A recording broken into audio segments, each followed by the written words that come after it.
Hello friends, இந்த வீடியோவில் நம்ம ப்ராஃபிட் அண்ட் லாஸ் அக்கௌண்ட்டை வச்சு எப்படி ஒரு சம் போடுறதுங்கிறத பார்க்க போகிறோம்.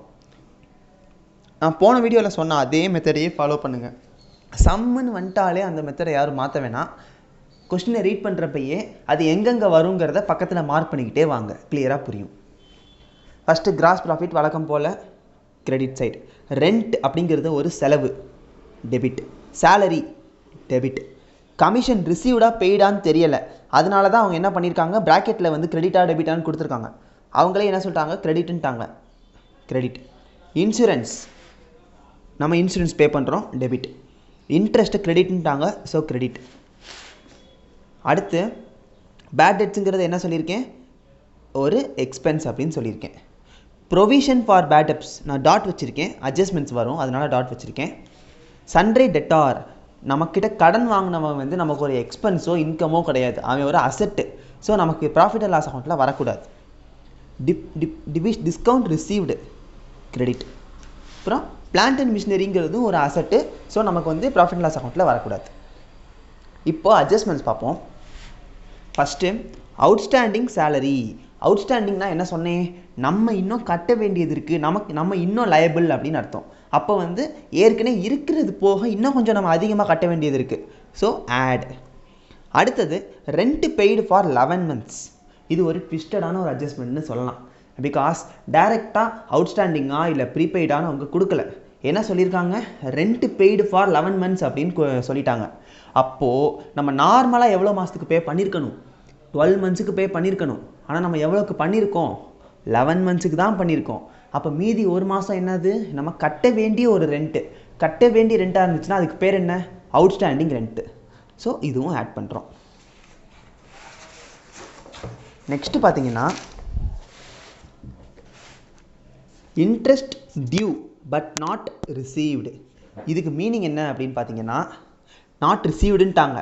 ஸோ இது நம்ம கட்ட வேண்டிய ஒரு இது கிடையாது, எக்ஸ்பென்ஸ் சைடில் வரக்கூடாது. அப்போ என்ன அர்த்தம், நமக்கு வர வேண்டியது இருக்குது ஆனால் இன்னும் நம்ம கைக்கு வந்து சேரலை. அப்போ என்ன அர்த்தம், நம்ம சேலரியில் எப்படி கட்ட வேண்டியது இருக்குது இன்னும் கட்டலைங்கிறத ஆட் பண்ணுறோமோ, அதே மாதிரி இன்கம் சைடில் வர வேண்டியது இருக்குது ஆனால் இன்னும் வரலை, அதையும் ஆட் தான் பண்ணணும். நெக்ஸ்ட்டு ப்ரீபெய்டு இன்சூரன்ஸ், முன்னாடியே கட்டிட்டோம், இப்போ நமக்கு அந்த எக்ஸ்பென்ஸே கிடையாது, ஸோ மைனஸ்.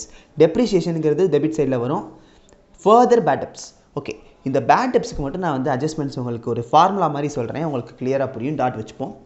அடுத்து கமிஷன் ரிசீவ்டு இன் அட்வான்ஸ்.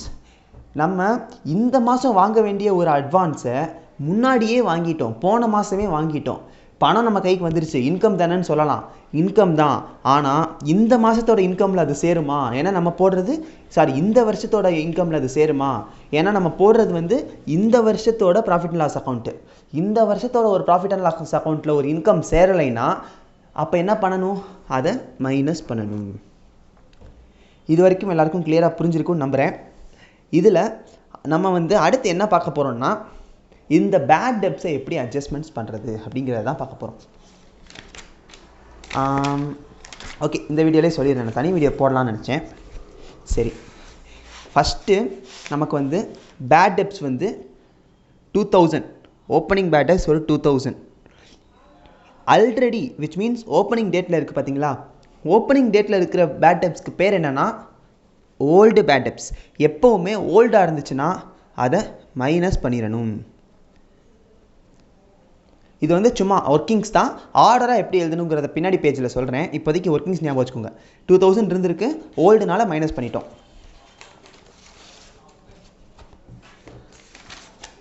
அடுத்து ஃபர்தர் பேட் டெப்ஸ். இது என்னது, நியூ பேட் டெப்ஸ். எப்படி வந்து நம்ம ஓல்டை மைனஸ் பண்ணுறோமோ அதே மாதிரி நியூவை ஆட் பண்ணணும். ஃபஸ்ட்டு 2000 ஓப்பனிங் பேட் டெப்ஸ் இருந்ததா, அதுலேருந்து ஓல்டு ப்ரொவிஷனை மைனஸ் பண்ணியாச்சு, நியூ பேட் டெப்ஸை ஆட் பண்ணியாச்சு. இப்போ and make a provision for bad debts of 5%. இது திரும்பவும் ஒரு new bad debts. New bad டெப்னா என்ன அர்த்தம், திரும்ப ஆட் பண்ணணும், நியூ ப்ரொவிஷனை ஆட் பண்ணணும். ஆனால் நமக்கு அமௌண்ட்டில் கொடுக்கல, பர்சன்டேஜில் கொடுத்துருக்காங்க. எவ்வளோ percentage, 5% on sundry debtor. Sundry டெட்டாரில் 5%. இதை நம்ம எப்படி போடணும் அப்படின்னு பார்த்தீங்கன்னா, நமக்கு சன்ட்ரி டெட்டார்ஸ் எவ்வளோன்னு ஃபஸ்ட்டு பாருங்கள். சன்ட்ரி டெட்டார்ஸ் வந்து நமக்கு 40,000. அந்த 40,000லேருந்து நியூ இருந்ததுன்னா அதை கழிக்கணும். நியூ இருக்கா? நமக்கு நியூ ஒரு 2,000 இருக்குது. ஸோ ஃபஸ்ட்டு 40,000ல் 2,000 நம்ம கழிக்கிறோம். ஏன் கழிக்கிறோம்? நியூ இருந்ததுன்னா அதை கழிக்கணும். ரிமைனிங் 38,000 ரூபாய். இந்த 38,000 ரூபாய்க்கு 5% தான் வந்து நியூ ப்ரொவிஷன். 38,000க்கு 5%னா எவ்வளோ வரும்? 1,900. நியூனா நம்ம என்ன பண்ணணும்? ஆட் பண்ணணும். ஆட் 1,900 போட்டிங்கன்னா நமக்கு டோட்டல் ஆன்சர் என்ன வரும்னு பார்த்தீங்கன்னா 1,900 வரும். இதுதான் நம்மளோட அல்டிமேட்டாக நெட் பேட் டெட்.